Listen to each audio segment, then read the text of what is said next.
અહીંયા કાર્યક્રમને આગળ વધારતા માનનીય અતિથિ વિશેષ એવા શરદભાઈ આપને વિનંતી કરીશ. Shri Sharadbhai Harishbhai Patel, executive director, Mahadev construction, પોતાની વાત રજૂ કરશો. શ્રી શરદભાઈ. હેલો.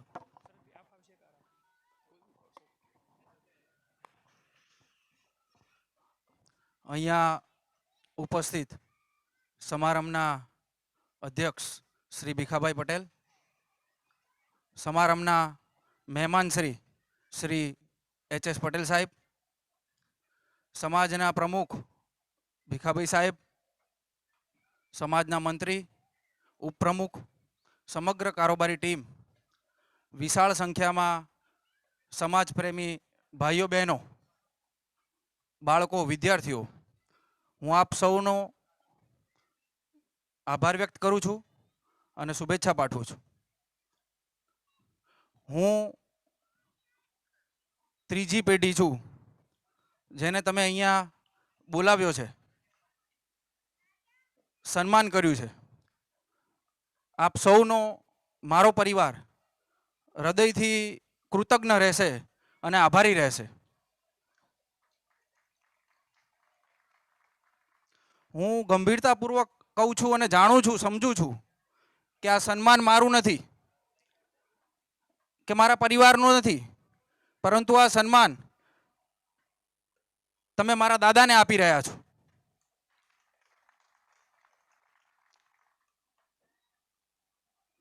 જીવનમાં સમગ્ર જીવન એ ઘટનાઓને આધીન હોય છે. ઈચ્છા અનિચ્છા, મને કમને નાની મોટી ઘટનાઓ બનતી રહેતી હોય છે અને આ ઘટનાઓને આધારે એ જીવન વળાંક લેતું હોય છે. આજથી બરાબર 1 વર્ષ પહેલા અમારા પરિવારમાં પણ એક એવી ઘટના બની કે અમને સૌને હચમચાવી નાખ્યા. માનવતા અને પરોપકાર જેના માટે ધર્મ હતો, સેવાની જેણે ભેખ લીધી હતી, તેવા મારા દાદાની કરણી હત્યા કરવામાં આવી. મારા દાદા ઉદ્યોગપતિ બને એ પહેલા ખેતી કરતા હતા, પરંતુ ખેતી કરતા ત્યારથી તેમનામાં એક સેવાનો ભાવ હતો. આરોગ્ય અને શિક્ષણ તે તેમનું પરમ લક્ષ્ય હતું. તેમણે અમને અમારા ઘડતરમાં તેમનો સિંહ ફાળો છે. તેઓ આજે જ્યારે હું અહીંથી બોલી રહ્યો છું ત્યારે નિકોલ ધરમસિંહભાઈ હરજીભાઈ મોરડિયા છાત્રાલયમાંથી 2800 થી વધારે વિદ્યાર્થીઓ આજે સરકારી નોકરીમાં જોડાઈ ચૂક્યા છે. આજે અત્યારે જ્યારે હું બોલી રહ્યો છું ત્યારે ધંધુકા આરએમએસ હોસ્પિટલ ખાતે કોઈ પણ જ્ઞાતિ, કોઈ પણ સમાજ, કોઈ પણ ધર્મનો ભેદભાવ રાખ્યા વગર 300 દર્દી નારાયણે આજે સારવાર લઈ ચૂક્યા છે.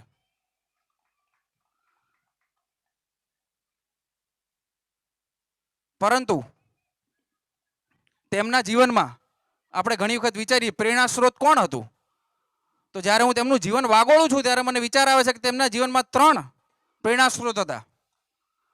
એક તો તેમના મા એટલે મારા પરદાદી, નાની ઉંમરમાં વિધવા થયા, 4 દીકરી 1 દીકરો, 200 વીઘાની ખેતી, પરિવારમાં બીજું કોઈ નહીં, કારણ કે પેઢીઓથી એક જ દીકરો જન્મે. સવારે અંધારામાં પાણી વાળવા જવું પડે ત્યારે મારા દૂરના કોઈ સંબંધીએ મારા માજીને પૂછ્યું કે માં તમને બીક નથી લાગતી સવારે અંધારામાં નીકળો છો ત્યારે? ત્યારે મારા માં ખૂબ ખુમારીવાળા હતા કે ભેગું દાંતરડું રાખું છું, ખબરદાર જો કોઈની નજર પડે તો નાક વાઢી લઉં. કે એટલી એમની ખુમારી, એમની હિંમત, અને એ હિંમત અને ખુમારી એ મારા દાદામાં વારસામાં મળી હતી. તેવી જ રીતે તેમના બીજા પ્રેરણા સ્ત્રોત એ ભગવાન યોગેશ્વર હતા. મારા દાદા સ્વાધ્યાય પરિવાર સાથે સંકળાયેલા, સ્વાધ્યાયનું કામ કરે, પ્રભુનું કામ કરે, ખૂબ વ્યસ્તમાં પણ પોતાનો સમય કાઢી ભક્તિ ફેરી કરે, ઘરે ઘરે જાય, પ્રભુના કાર્યનો પ્રચાર કરે.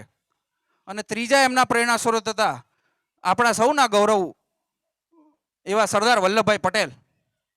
કાયમ હું તેમના મોઢે સાંભળતો સિંહનું કાળજું રાખો, સિંહનું કાળજું રાખો, ત્યારે મને વિચાર આવતો કે સરદાર વલ્લભભાઈ પટેલને તે કેટલા પ્રેરણા સ્વરૂપ માનતા હતા. કાયમ તેમને વાંચવાનું, તેમને વાગળવાનું એ સતત અમને ટકોર કરે. સરદાર વલ્લભભાઈ પટેલ 15 ડિસેમ્બરે તેમની 75મી પુણ્યતિથિ ગઈ. આજે હું જરા તેની ઉપર વાત કરીને તેમને સ્મરણાંજલિ પાઠવવા માંગુ છું કે શું કામ સરદાર વલ્લભભાઈ પટેલને આપણે વાગળવા જોઈએ. સરદાર વલ્લભભાઈ પટેલ પાસેથી આપણે 5 વાત શીખવા જેવી છે, જે આપણે રોજિંદા જીવનમાં રોજબરોજમાં આપણે ઉપયોગમાં લઈ શકીએ. પહેલી વાત, વડીલોનું આદર કરતા શીખો. સરદાર વલ્લભભાઈ પટેલ જ્યારે વકીલાત ગોધરાથી ચાલુ કરી, તેમની એક ઈચ્છા બ્રિટનમાં બેરિસ્ટર બનવાની. 5 વર્ષ સુધી સતત મહેનત કરી, પાઈ ભેગા કરીને 10,000 રૂપિયા ભેગા કર્યા. પાસપોર્ટ કઢાવ્યો, ટિકિટ કઢાવી. કંપનીએ પાસપોર્ટ અને ટિકિટ બોરસદ વલ્લભભાઈ પટેલને ત્યાં મોકલી આપી. વિઠ્ઠલભાઈ અને વલ્લભભાઈ બેયનું સરખું નામ, VZ પટેલ, બોરસદ ખાતે ગયું ટપાલ. પોસ્ટ માસ્ટરથી ભૂલ થઈ, વિઠ્ઠલભાઈના ઘરે પરબીડિયું પહોંચી ગયું. એ વખતે કદાચ પાસપોર્ટમાં ફોટા નહીં આવતા હોય અને વિઠ્ઠલભાઈને ખબર પડી કે વલ્લભભાઈને તો બેરિસ્ટર બનવા જવું છે. તરત તેમણે સરદાર સાહેબનો સંપર્ક કર્યો, તેમને જાણ કરી કે મારી પણ ઈચ્છા છે બેરિસ્ટર બનવાની. ત્યારે વલ્લભભાઈએ એક ક્ષણનો પણ વિચાર કર્યા વગર, તમારે જવું છે વકીલાત બેરિસ્ટર બનવું છે તો તમે પહેલા જઈ આવો, હું પછી જઈશ. મોટાભાઈ પ્રત્યેનો આદર, મોટાભાઈ પ્રત્યેનો ત્યાગ એ વલ્લભભાઈ આપણને આ પ્રસંગમાંથી કહે છે. બીજો પ્રસંગ છે, વલ્લભભાઈ મણિબેન સાથે, તેમના દીકરી સાથે ખૂબ ઓછી વાત કરતા હતા. એટલે કોઈકે ગાંધીજીને ફરિયાદ કરી કે વલ્લભભાઈ વાત નથી કરતા મણિબેન સાથે એટલી બધી.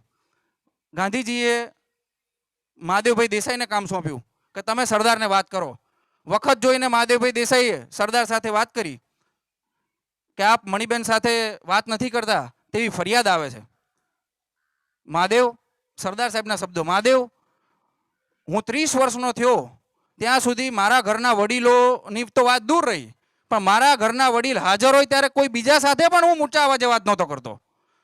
શબ્દ તોડીને બોલવા, જરૂર પૂરતું બોલવું એ મારા પરિવારના સંસ્કાર છે. અને એ સંસ્કારને કારણે કદાચ હું મણિબેન સાથે વાત નહીં કરી શકતો એવું બને. મિત્રો, આપણા મા બાપ ભલે અભણ હોય, આજે ટેકનોલોજીના યુગમાં આપણે ટેકનોલોજી 100% વધારે જાણતા હોઈએ, તે ટેકનોલોજી ન જાણતા હોય, પરંતુ આપણે જે પદ ઉપર અત્યારે પહોંચ્યા છે, જે સ્થાન ઉપર પહોંચ્યા છે, આપણને જ્યાં પહોંચાડ્યા છે, તેમાં તેમનું સમર્પણ, ત્યાગ, તેને તો આપણે સન્માન આપવું રહ્યું. જ્યારે આપણે તેમને સન્માન આપીએ ત્યારે તેમને જે સંતોષ અને આનંદનો ઉમળકો હોય છે, તે જ્યારે આપણે વડીલ બનશું ત્યારે આપણને ખબર પડે. એટલે સરદાર સાહેબે પહેલી વાત આપણને શીખવે છે તેમના જીવનમાંથી કે આપણે વડીલોને આદર આપવો જોઈએ. સરદાર આપણને બીજી વાત શીખવે છે કે જીવનમાં કરકસરનો ગુણ હોવો જોઈએ. આપણે કરકસર અને કંજુસાઈમાં ખૂબ જ આસમાન જમીનનો ફરક છે. જ્યારે સરદાર વલ્લભભાઈ પટેલને 1910ની સાલમાં લંડન બેરિસ્ટર બનવા માટે જવાનું થયું, એટલે વિઠ્ઠલભાઈ તે એકલા ન પડે એટલા માટે વિઠ્ઠલભાઈએ તેમને એક કાઠિયાવાડના યુવરાજ સાથે ઓળખાણ કરાવી દીધી, તેમને સફરમાં સાથ રહે. લંડન પહોંચે છે, યુવરાજને પોતાની વ્યથા કહે છે કે આ શહેર મારા માટે નવું છે, રહેવાની કોઈ વ્યવસ્થા નથી. એટલે યુવરાજ એવું કીધું, એક કામ કરો, ચલો તમે મારી હોટલમાં આવતા રહો. એટલે સરદાર સાહેબ બેગ લઈને હોટલમાં પહોંચે છે. સિસિલ નામની હોટલ, લંડનની હતી, અત્યાધુનિક હોટલ. જોઈને જ સરદાર સાહેબને ખબર પડી જાય છે કે આપણા ગજાની વાત નથી. તરત જ તે યુવરાજને વાત કરે છે અને બીજે જ દિવસે સામાન પકડીને ઓછા ભાડાની હોટલમાં નીકળી જાય છે. આપણું ગજું હોય તેટલો જ ખર્ચો કરાય. દેખાદેખી માટે, બીજાને બતાવવા માટે આપણે એવા ખર્ચામાં પડી જતા હોઈએ છીએ કે ભાઈ વ્યાજના ચક્કરમાં પડી જઈએ. ત્યારે આપણું પરિવાર ધનોતપનોત થતું હોય છે. બીજાને સારું લગાડવા માટે આપણે ખર્ચો તો કરી નાખીએ, પણ પછી પાછળથી જે પીડા સહન કરવાની આવે તે આપણે એકલાએ કરવાની આવતી હોય છે. ત્યારે કોઈ સાથ આપવા આવતું હોતું નથી. એવો જ બીજો પ્રસંગ, જ્યારે મણિબેન ગૃહપ્રધાન આવાસમાં મહાવીર ત્યાગી એમને મળવા આવ્યા, ત્યારે મણિબેનના સાડલામાં થીંગડા હતા. એટલે મહાવીર ત્યાગીએ બોલ્યા કે મણિબેન, તમને આ થીંગડાવાળા સાડલા પહેરતા શરમ નથી આવતી? એટલે મણિબેન તરત બોલ્યા કે હું બેઈમાન છું, હું જુઠ્ઠું બોલું છું, મને શેની શરમ આવે? જે બેઈમાન હોય, જુઠ્ઠું બોલે તે શરમાય. હા, પણ તમે આ સાડલા પહેરીને થીંગડાવાળા બજારમાં જાઓ તો તમને કોઈ ભિખારણ સમજે. તમારા પિતા કોણ છે? એ થોડા ગરીબ છે, તે તો દેશના ગૃહપ્રધાન છે. તરત જ સરદાર વલ્લભભાઈ પટેલ બોલ્યા કે એ ગરીબ બાપની દીકરી છે. હું મહેનન, આપણે અડધી જંગ જીતી ચૂક્યા. કે કેમ? મને તાત્કાલિક પંજાબના મુખ્યમંત્રી સાથે વાત કરાવો. પંજાબના મુખ્યમંત્રી સાથે વાત કરે છે. ભારત અને કાશ્મીરને એકમાત્ર રસ્તો ત્યારે ગુરદાસપુર થઈને જતો હતો. સરદાર સાહેબનું વિઝન, તેમની દ્રષ્ટિ કે આ રસ્તાની પરિસ્થિતિ શું છે, મને તમે અહેવાલ આપો. ત્યાંથી ભારતીય સેના પસાર થાય, ભારતની ટેન્કો પસાર થાય, તે સ્તરનો રસ્તો તૈયાર કરવાનો ખર્ચો કેટલો થાય મને કહું, તાત્કાલિક ગ્રાન્ટ મંજૂર કરું. સરદાર સાહેબે તરત જ ગ્રાન્ટ મંજૂર કરી, રસ્તો તૈયાર થઈ ગયો. આગળ આપણે જાણીએ છીએ કે પાકિસ્તાને જ્યારે કાશ્મીર પર હુમલો કર્યો ત્યારે ભારતીય થલ સેનાએ આ ગુરદાસપુરવાળા રોડનો ઉપયોગ કર્યો હતો. તે લક્ષ્યથી કેટલા સ્પષ્ટ હતા, કેટલું આગળ વિચારતા હતા. આવો એક કિસ્સો જામનગરના દિગ્વિજયસિંહ મહારાજનો. દિગ્વિજયસિંહ મહારાજ અને સરદારને બિલકુલ નહોતું બનતું. સરદાર સાહેબને ખબર પડી કે દિગ્વિજયસિંહ મોહમ્મદ અલી જીણાને મળવાનો પ્લાન બનાવી રહ્યા છે. તરત જ તેમના પિતરાઈ ભાઈ હિંમતસિંહજી મેજર જનરલ હતા, તેમને બોલાવે છે અને વાત કરે છે કે તમારે મારા બે કામ કરવાના છે. એક તો દિગ્વિજયસિંહની સાથે મુલાકાત ગોઠવવાની છે અને બીજું દિગ્વિજયસિંહ કોનું માને છે તે તમારે કહેવાનું છે. એટલે તરત જ હસતા હસતા હિંમતસિંહ બોલે છે કે મહારાજ તો ફક્ત ભાભીશ્રીનું માને છે, ગુલાબ કુંવરબાનું. સરદાર વલ્લભભાઈ પટેલ તરત જ બોલ્યા, તો મિટિંગમાં મારે ગુલાબ કુંવરબા હાજર જોઈએ. મિટિંગ ગોઠવાય છે, મધ્યસ્થી હિંમતસિંહજી કરે છે.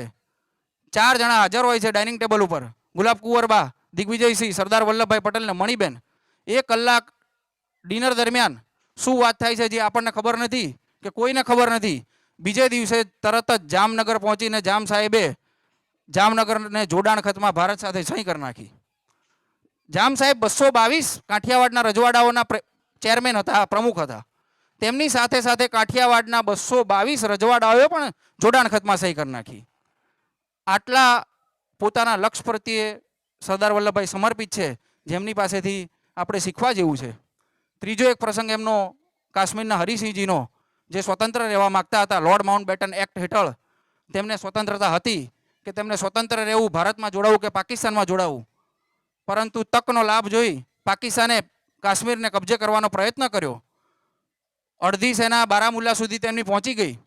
એટલે તરત જ હરિસિંહે તેમના સચિવને સરદારને મળવા મોકલ્યા. સરદાર સાહેબને મળીને તેમની ચિંતા વ્યક્ત કરી. સરદાર સાહેબે કીધું, જ્યાં સુધી જોડાણ ખતમાં સહી નહીં થાય ત્યાં સુધી હું કશું જ કરી શકું નહીં. ગભરાયેલા સ્વરે સચિવ બોલ્યા કે તો હું સહી કરવા તૈયાર છું, તમારી સહી ચાલે નહીં, મહારાજની સહી જોઈએ. પણ મહારાજ તો કાશ્મીર છે ત્યાં સુધીમાં તો કાશ્મીર આખું કબજે લેવાઈ જશે. પ્લેન રનવે ઉપર તૈયાર ઊભું છે, તાત્કાલિક રનવે પર પહોંચો, સહી કરાવો અને આ બાજુ હું વાયુસેનાને કાશ્મીર મોકલી દઈશ. તરત સહી થઈને આવી. જેવી સહી થઈને આવી એ પહેલાં તો આપણી વાયુસેનાના જવાનોને તેમણે ઓર્ડર કરી દીધો હતો અને કાશ્મીર પહોંચી ગયા. તેમણે એક જીદ પકડી કે મારે આવતીકાલે જ કાશ્મીર જવું છે. તરત જ તેમણે જવાહરને ફોન કર્યો. જવાહરલાલ નહેરુએ સ્પષ્ટ ના પાડી કે તમારે કાશ્મીર જવાન નથી. તેમણે જવાહરને કીધું, જવાહર, મેં પૂછવા માટે ફોન નથી કર્યો, મેં તમને જણાવવા માટે ફોન કર્યો છે. કાલે તો મારે કાશ્મીર જવાનું છે, નક્કી છે. તરત જ જવાહર ઢીલા પડે છે અને કહે છે કે પણ ત્યાં હજી આપણે આર્મીના જવાનો પૂરતા પહોંચ્યા નથી, તમને કંઈ થઈ જાય તો? સરદાર તરત કહે છે કે તો મને સંસદમાં શ્રદ્ધાંજલિ આપજો, અને એમ કરીને ફોન કાપી નાખે છે. આ હતું તેમના લક્ષ્ય પ્રત્યેનું સમર્પણ. ચોથી વાત આપણને સરદાર શીખવે છે કે જ્યારે તમે કોઈ પદ પર પહોંચો, કોઈ પ્રતિષ્ઠા પર પહોંચો, ત્યારે આપણામાં વિવેક આવવો જોઈએ, ત્યારે આપણામાં નમ્રતા આવવી જોઈએ. એક વખત સરદાર સાહેબ એક કાર્યક્રમમાં જતા હતા, તેમના ડ્રાઈવરથી ભૂલ થઈ. સરદાર સાહેબ ઉતરવા જતા હતા અને તેનાથી બ્રેક વાગી નહીં અને ડ્રાઈવરે સહેજ ગાડી આગળ લઈ લીધી. સરદાર 2 ગલોટિયા ખાઈ ગયા. સામે તેમને રિસીવ કરવા બધા ભારતભરના કાર્યકર્તાઓ ભેગા થયા હતા. ડ્રાઈવર ગભરાઈ ગયો, તરત જ પાછળ આવ્યો અને એમ કે સરદાર હમણાં મને ગગલાવી નાખશે, ખખડાવી નાખશે. સરદાર સાહેબ એટલા બધા સ્થિતપ્રજ્ઞ, નાનું સ્મિત આપીને પોતાના કાર્યક્રમમાં જવા માટે આગળ નીકળી ગયા. વિચાર કરો, દેશના ગૃહમંત્રી 2 ગલોટિયા ખાઈ જાય, જો એની જગ્યાએ આપણે હોય તો આપણે ડ્રાઈવરની શું હાલત કરીએ. બીજો એવો પ્રસંગ છે, બારડોલીના પોસ્ટમાસ્ટર દિલ્હી ફરવા નીકળ્યા. સરદાર સાહેબને નીકળવું અને જોઈ ગયા. તરત જ તેમને ઊભા રાખ્યા, ડ્રાઈવરને ઊભા રાખવાનું કહ્યું, નજીક બોલાવ્યા. કેમ ભાઈ અહીંયા? તો કે સાહેબ દિલ્હી ફરવા આવ્યો છું. બેસી જા ગાડીમાં, કે સામાન બધો મૂકી દે. તેનો સામાન મુકાઈ દીધો, પોતાના ઘરમાં લઈ ગયા, રાત્રે જમાડ્યો, રાત્રિ રોકાણ કરાવડાયું. રાત્રે વાતચીતમાં પોસ્ટ માસ્ટર બોલ્યા બનાસકાંઠા મારી ડ્યુટી છે, સરહદ ખૂબ નજીક છે, પણ સાહેબ ત્યાં ચોકી પહેરો કે કોઈ ચોકી અથવા ચોકી પહેરો નથી. સરદાર સાહેબે ત્યારે તો સાંભળી લીધું, પણ જ્યારે એ પોસ્ટ માસ્ટર પોતાની ડ્યુટી માટે બનાસકાંઠા પહોંચ્યો ત્યારે ત્યાં પોલીસનો પહેરો લાગી ચૂક્યો હતો. તેમનો એક બીજો પ્રસંગ એવો, વીપી મેનન સાહેબને બંને ભારતના અંતરિયાળ પ્રદેશમાં એક કાર્યક્રમમાં જવાનું થયું. સવારે વીપી મેનન જ્યારે જાગીને આવે છે ત્યારે તેની આંખો ખૂબ લાલ હોય છે. એટલે તરત જ સરદાર સાહેબ સમજી ગયા કે મેનન સાહેબ સૂતા નથી આખી રાત. કાર્યક્રમ પતાવીને જ્યારે રાત્રે આંતરિક પ્રદેશ હતો, મચ્છરો ખૂબ હતા, આખી રાત મેનન સાહેબને મચ્છરોએ સૂવા નહીં દીધા હોય, એટલે ઉજાગરો હતો, એટલે આંખો લાલ હતી. સરદાર સાહેબ સમજી ગયા. રાત્રે કાર્યક્રમ પતાવીને જ્યારે મેનન પોતાના નિવાસ સ્થાન ઉપર આવે છે ત્યારે સરદાર સાહેબ પોતાની મચ્છરદાની કાઢીને વીપી મેનનને મચ્છરદાની એના રૂમમાં મૂકી દીધી. પોતાની સાથે કામ કરનારા માણસોનો કેટલો બધો ખ્યાલ. હવે વિચાર કરો કે આ માણસને અપ્રામાણિક થવું હોય તો કેવી રીતે થાય. પાંચમી વાત આપણને સરદાર સાહેબ શીખવે છે કે જ્યારે મણિબેન સાથેનો તમને પ્રસંગ છે, મણિબેન સરદાર સાહેબને જ્યારે આઝાદીના કામ માટે સંપૂર્ણ પોતાનું જીવન સમર્પિત કરી દીધું ત્યારે એમણે ભાડે અમદાવાદ જે ઘર હતું તે ખાલી કરી નાખ્યું અને ગણેશભાઈ માવળેંકર તેમના ઘરે તેમના દીકરીને તેમને રહેવા મોકલ્યા. ગણેશ માવળંકરે ફરિયાદ કરી સરદાર સાહેબને કે મણિબેન રો બહુ કરે છે, ખૂબ દુઃખી રહે છે અને એકલવાયુ જીવન જીવે છે. સરદાર સાહેબે પોતાના બધા જ કાર્યક્રમો પડતા મૂકી તાત્કાલિક અમદાવાદ પહોંચ્યા. મણિબેનને માથે હાથ ફેર્યો કે બેટા તું કેમ દુઃખી થાય છે, તું આ રીતે દુઃખી થાય એ મને ન ગમે. તું જુવાન છું, તારા સપના હોય, તને કોઈ મૂર્તિઓ ગમે છે તો પણ કે, તો એમાં હકારાત્મક વિચાર કરીશ. મણિબેનના આંખમાંથી દળ દળ આંસુ જાય છે અને કહે છે કે બાપુ, જ્યારે તમે વકીલાત કરતા હતા ત્યારે આપણે બધા સાથે રહેતા હતા, ખૂબ જાહો જલાલી ભોગવી છે. હવે તમારા આ જળેલા કપડાં જોઉં છું ને મને દુઃખ લાગે છે. તમારી સેવા માટે કોઈ નથી એ વાતથી મને દુઃખ લાગે છે, એટલા માટે હું રડું છું. મારે હવે જીવનભર અપરિણિત રહેવું છે અને તમારી સેવા કરી છે. મણિબેન આખી જિંદગી પિતાની સેવા માટે અપરિણિત રહ્યા. મારું કહેવાનું તાત્પર્ય એ જ છે કે આપણે આપણા પરિવારને પસંદગી, આપણા પરિવારની વિચારધારા એ સમજીને આપણું જીવન પાત્ર પસંદ કરવું જોઈએ.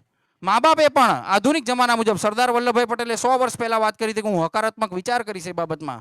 આપણે પણ એ બાબતે ખૂબ હકારાત્મક વિચાર કરી. પાત્ર સારું હોય, પરિવાર સારું હોય, આપણા સમાજનું હોય તો તેને ગૌરવપૂર્વક વધાવવું જોઈએ. છેલ્લે મારી વાતને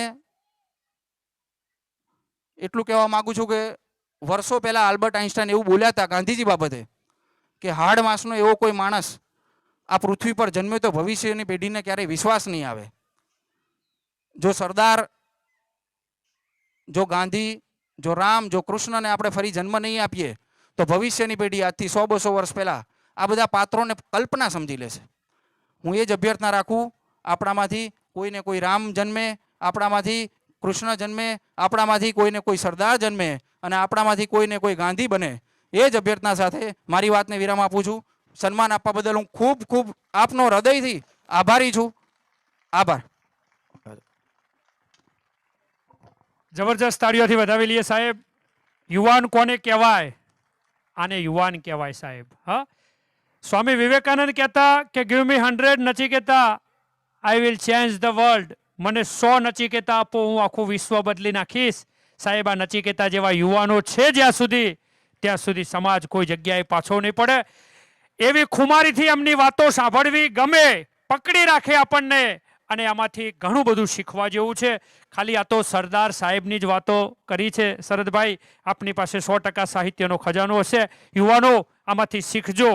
હા, ચિત્તથી ચલિત થાય ના, વિત્તથી ખરીદાય ના, સત્તાથી ડરે નહીં, રૂપથી લપસે નહીં, એ જ્યાં વસે ત્યાં વસે સંસ્કૃતિ. એવા યુવાન હતા ભારતમાં. સરદાર સાહેબને ફરી યાદ કરીએ છીએ. શરદભાઈ, આપનો પણ વિશેષ હું અભિનંદન છે, આભાર વ્યક્ત કરું છું. મહેશભાઈ.